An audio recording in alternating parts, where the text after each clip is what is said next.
दोस्तों हमारा आज का ये जो वीडियो है उन सभी स्टूडेंट के लिए मोस्ट इम्पॉर्टेंट होने वाला है जो कि BSc first year first semester के स्टूडेंट है और उन्होंने सब्जेक्ट के रूप में जूलॉजी लिया हुआ है।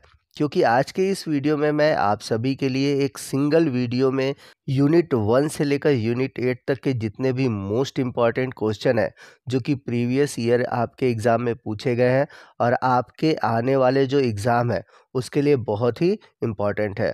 तो आज का ये वीडियो आपके लिए बहुत ही इम्पॉर्टेंट होने वाला है क्योंकि आज के इस वीडियो में हम यूनिट 1 से लेकर यूनिट 8 तक के जितने भी मोस्ट इम्पॉर्टेंट क्वेश्चन है उन सभी क्वेश्चन को डिस्कस करेंगे ताकि आपके आने वाले एग्ज़ाम का जो प्रिपरेशन है वो ठीक प्रकार से हो सके और आपको एक आइडिया भी हो जाए कि एग्ज़ाम में किस तरह के क्वेश्चन पूछे जाते हैं और किस यूनिट से किस तरह के क्वेश्चन बनते हैं। तो आपको अलग अलग यूनिट के लिए अलग अलग वीडियो देखने की ज़रूरत नहीं है, आपको एक सिंगल वीडियो में यूनिट 1 से यूनिट 8 तक के क्वेश्चन मिलेंगे। तो वीडियो की शुरुआत करते हैं, चलते हैं यूनिट 1 की ओर जिसका टाइटल है structure and function of cell organelles first. तो इसमें जो पहला क्वेश्चन पूछा हुआ है बहुत ही इंपॉर्टेंट क्वेश्चन है और ये क्वेश्चन कई बार रिपीट हुआ है। क्वेश्चन है व्हाट इज़ इंडोसाइटोसिस, यानी कि इंडोसाइटोसिस है क्या। तो इंडोसाइटोसिस जो है ये दो वर्ड इंडो एंड साइटोसिस इन दोनों से मिलकर बना हुआ है। तो इंडो का मतलब होता है विद इन और साइटोसिस का होता है मतलब सेल यानी कि कोशिका के अंदर। तो इंडोसाइटोसिस को कैसे डिफाइन कर सकते हैं आइए देखते हैं।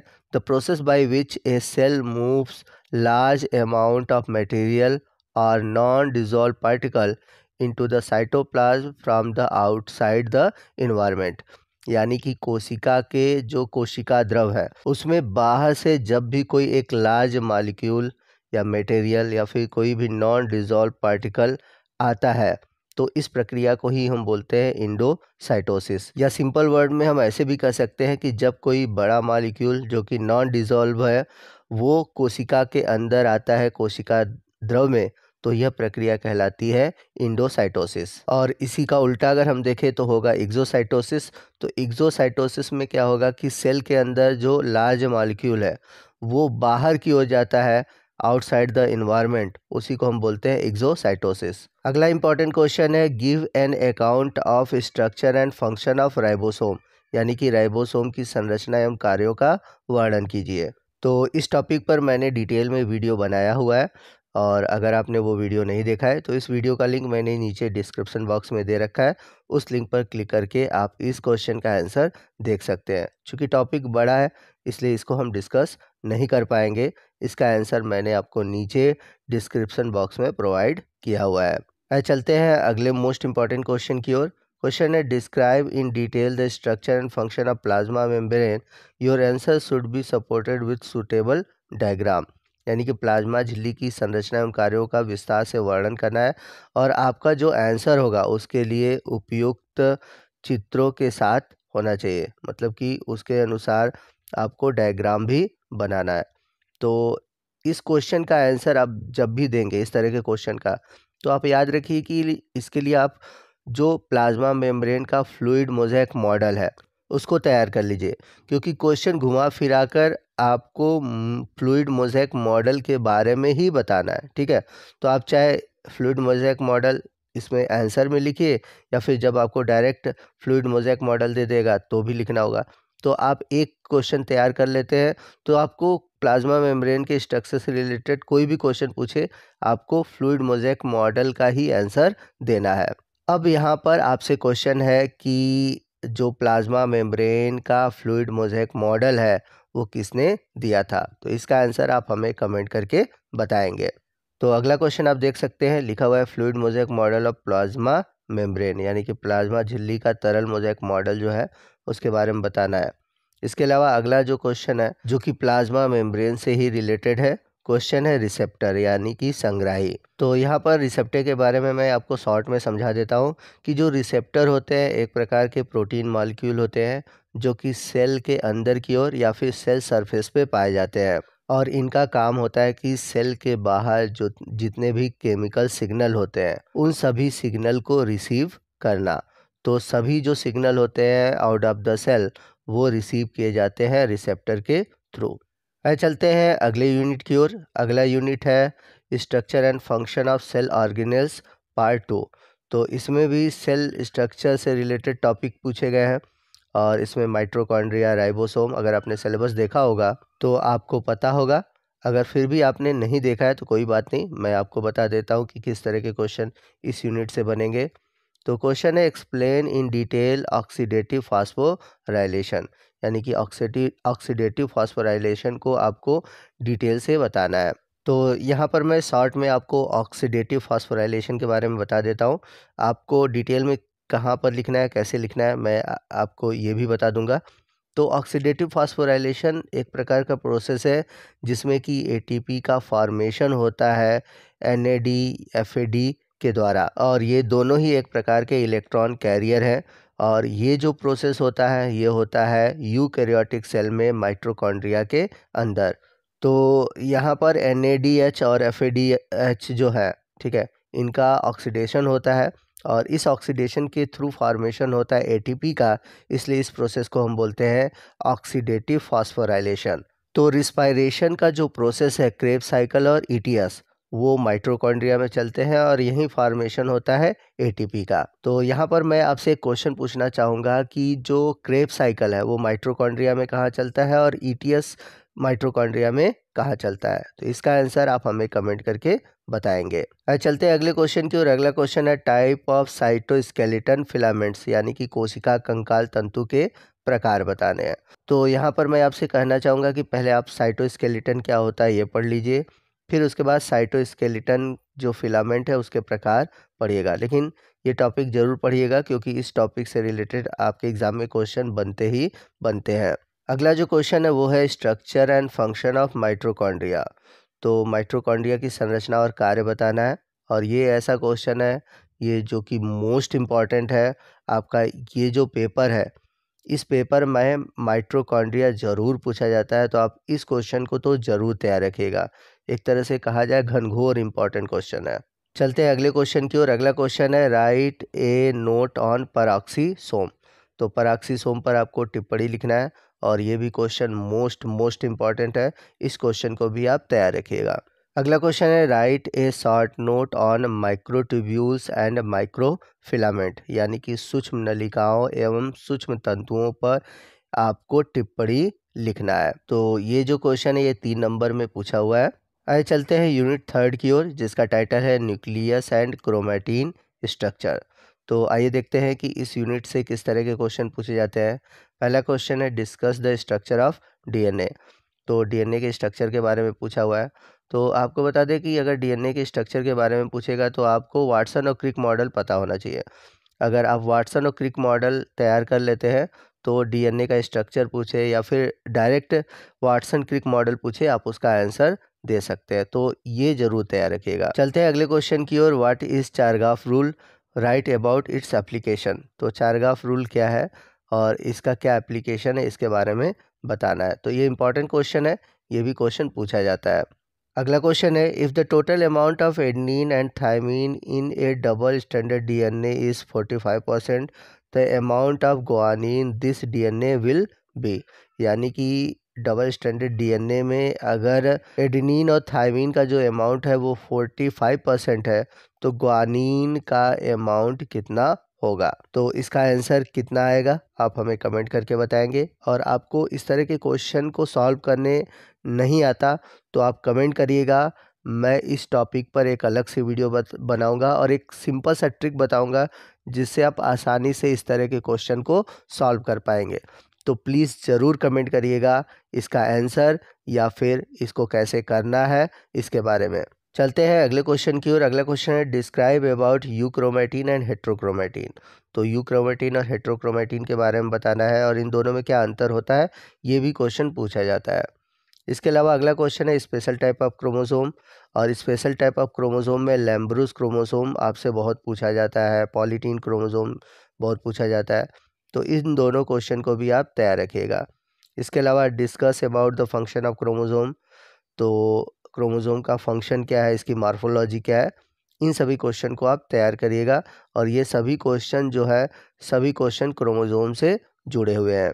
चलते हैं अगले क्वेश्चन की ओर। अगला क्वेश्चन है describe the structure and function of nucleus add a note on DNA super coiling, यानी कि केंद्र की संरचना और कार्य का वर्णन करना है और डीएनए की सुपर कॉइलिंग पर आपको टिप्पणी भी लिखना है। अगला क्वेश्चन है discuss the different type of RNA found in cell, यानी कि अलग अलग प्रकार के आरएनए जो कि सेल में पाए जाते हैं उनके बारे में बताना है। टीआरएनए क्या है, आरआरएनए क्या है, एमआरएनए का क्या है, और ख़ासकर टीआरएनए का जो क्लोवर लीफ मॉडल है ये बहुत पीछे आ जाता है और बहुत ही इम्पॉर्टेंट है, तो इस क्वेश्चन को तो आप ज़रूर याद रखिएगा।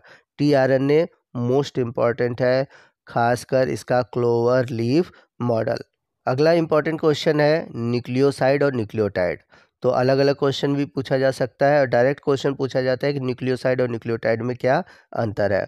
इसके अलावा बीडीएनए और जेडडीएनए में अंतर पूछा जाता है और यहाँ पर अलग से जेडडीएनए के बारे में पूछा हुआ है। इसके अलावा एक क्वेश्चन और भी पूछा जा सकता है, क्वेश्चन है which RNA is called heterogeneous RNA. तो हेट्रोजिनस आरएनए किसे कहते हैं ये आपको बताना है। इसके अलावा डीएनए सुपर कॉइलिंग एक क्वेश्चन अलग से पूछा हुआ है, इस क्वेश्चन को भी आप तैयार रखिएगा, ये क्वेश्चन कई बार रिपीट हुआ है तो इम्पॉर्टेंट क्वेश्चन है। अगला क्वेश्चन है एलील और एलीलोमार्फ। तो एलील क्या होता है या फिर एलीलोमार्फ क्या होता है इसके बारे में आपको बताना है। पीछे मैंने आपको बताया था चारगाफ रूल के बारे में, ये भी बहुत पूछा जाता है और इसी टॉपिक से रिलेटेड आपसे न्यूमेरिकल क्वेश्चन पूछे जाते हैं एडनिन, थायमिन, ग्वानिन और साइटोसिन वाले, जैसा कि मैंने पीछे आपको एक क्वेश्चन बताया हुआ है। आइए चलते हैं यूनिट 4 की ओर, जिसका टाइटल है cell cycle, cell division and cell signalling. तो क्वेश्चन है describe the process of mitosis in detail. तो माइटोसिस की प्रक्रिया के बारे में बताना है। इसके अलावा मियोसिस भी पूछा जा सकता है और माइटोसिस मियोसिस में क्या डिफरेंस है ये भी क्वेश्चन पूछा जा सकता है। और मियोसिस से रिलेटेड आपसे क्रॉसिंग ओवर, कैज़मा, सिनेप्सिस ये भी क्वेश्चन पूछे जा सकते हैं और ये सभी इंपॉर्टेंट क्वेश्चन है, तो प्लीज़ आप इस क्वेश्चन को तैयार कर लीजिएगा। मैं यहाँ पर आपको क्वेश्चन नहीं बता मतलब क्वेश्चन यहाँ पे लिख के नहीं दिखा रहा हूँ, बट आपको इंपॉर्टेंट क्वेश्चन बता दे रहा हूँ। इसके अलावा अगला जो बहुत इंपॉर्टेंट क्वेश्चन है वो है एपोप्टोसिस, यानी कि कोशिका मृत्यु क्या है। ये क्वेश्चन बहुत पूछा हुआ है, इस क्वेश्चन को तैयार रखिएगा। चलते हैं अगले क्वेश्चन की ओर। अगला क्वेश्चन है कोशिका चक्र का नियमन, यानी कि रेगुलेशन ऑफ सेल साइकिल। अगला इंपॉर्टेंट क्वेश्चन पूछा हुआ है कोशिकीय जंक्शन, यानी कि सेलुलर जंक्शन, ये भी इंपॉर्टेंट क्वेश्चन है। इसके अलावा एस फेज के बारे में पूछा हुआ है, इसी फेज में डीएनए डुप्लीकेशन होता है, यानी कि डीएनए की संख्या सेल डिवीज़न में डबल होती है।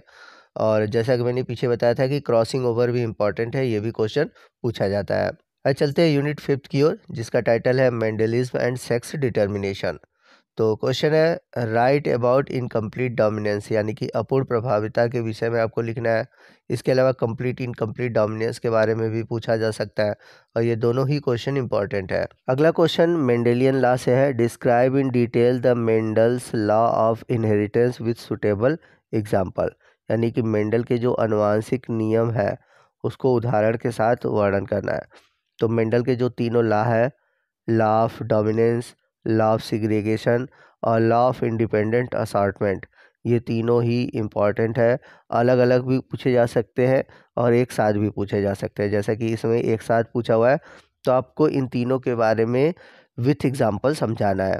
इसके बाद है सेक्स डिटर्मिनेशन इन ड्रोसोफिला। तो ड्रोसोफिला में लिंग का निर्धारण कैसे होता है ये पूछा हुआ है और ये क्वेश्चन बहुत इंपॉर्टेंट है और अक्सर एग्ज़ाम में आपको देखने को मिलेगा।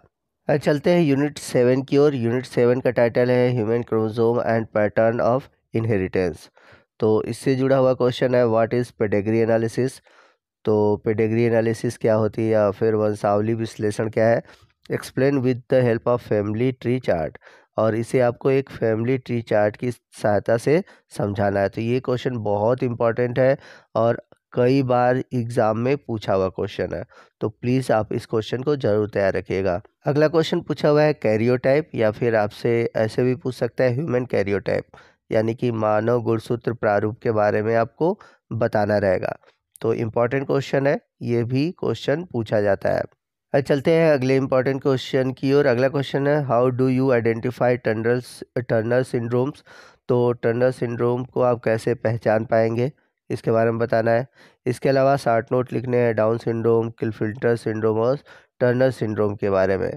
तो जो क्रोमोसोमल एबेबरेशन है उस टॉपिक से रिलेटेड ये क्वेश्चन है और इम्पॉर्टेंट है। अगला क्वेश्चन मोस्ट इम्पॉर्टेंट है। क्वेश्चन है व्हाट इज़ क्रोमोसोमल एबेबरेशन, यानी कि गुणसूत्रीय विपतन क्या है। Describe structural and numerical aberration in chromosome with suitable example. तो गुणसूत्र की संरचनात्मक और संख्यात्मक विपतन को आपको उदाहरण के साथ बताना है। अगला क्वेश्चन है डोजेस कंपनसेशन क्या है। What is dosage compensation. Discuss the sex link characteristic and their inheritance, यानी कि लिंग संयुक्त लक्षणों एवं उनकी आनुवांशिकी का वर्णन लिखना है आपको। अगला क्वेश्चन जो है ये भी इम्पोर्टेंट क्वेश्चन है। क्वेश्चन है व्हाट इज मैटरनल इफेक्ट, यानी कि मातृ प्रभाव क्या है। Describe the pattern of cytoplasmic inheritance with suitable example, यानी कि उचित उदाहरण के साथ साइटोप्लाज्मिक आनुवांशिकी के तरीकों का वर्णन करना है।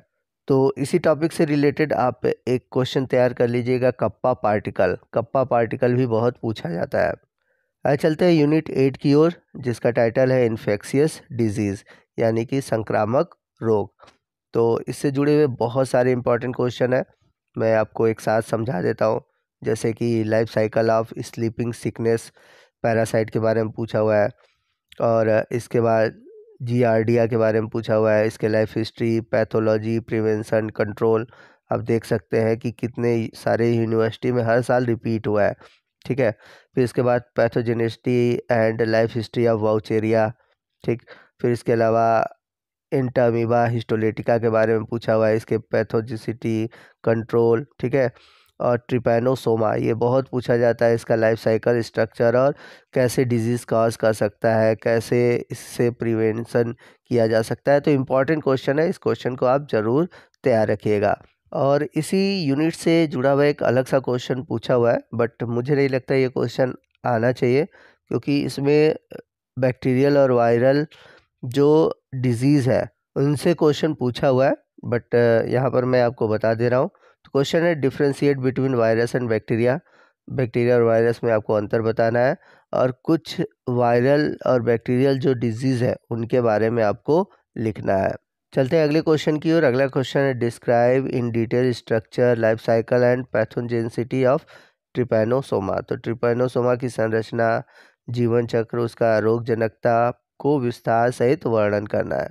तो काफ़ी इम्पोर्टेंट क्वेश्चन है, और ये क्वेश्चन बहुत बार पूछा गया है। तो दोस्तों इसी के साथ हमारा आज का ये जो वीडियो है वो ख़त्म होता है।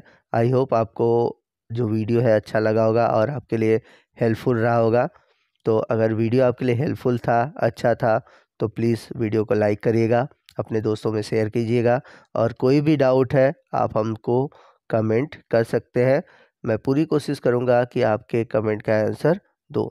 तो आपको आज का ये वीडियो कैसा लगा ये भी कमेंट करिएगा, और यदि आप हमारे चैनल पर नए हैं और अभी तक आपने हमारे चैनल को सब्सक्राइब नहीं किया हुआ है, तो प्लीज़ चैनल को सब्सक्राइब कर लें, और बगल में जो बेल आइकन है उसे ज़रूर प्रेस कीजिएगा, ताकि जब भी मैं इस तरह के इन्फॉर्मेटिव वीडियो अपलोड करूँ उसका नोटिफिकेशन आपको मिलता रहे। तो मिलते हैं अगले वीडियो में अगले टॉपिक के साथ, तब तक के लिए जय हिंद, जय भारत।